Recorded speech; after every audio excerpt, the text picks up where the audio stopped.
থেকে হলি? ফোন ঘাটা ছেড়ে দিয়ে পড়াশোনায় মন দিয়েছিস?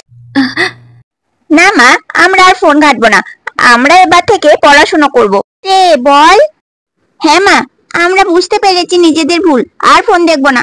ফোন দেখে দেখে আমাদের পড়াশোনার ক্ষতি হচ্ছে, তাই আমরা ঠিক করেছি এবার থেকে পড়াশোনা করব, আর ফোন দেখবো না। হুম, তা ভালো। দেরি তো হলেও তোদের সুবুদ্ধি হয়েছে।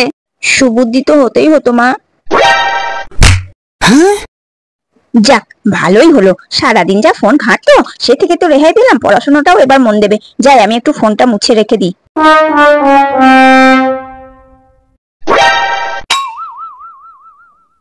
কিছুই তো হচ্ছে না। ফোনটা ফাটলো কি করে? আর ডিসপ্লেটাও তো কাজ করছে না। ও, শয়তান দুটো ফাটিয়ে দিয়ে তারপর পড়তে বসেছে। ও দাঁড়া, আমি যাই, ফোনটাকে খারাপ করে দিয়ে তারপর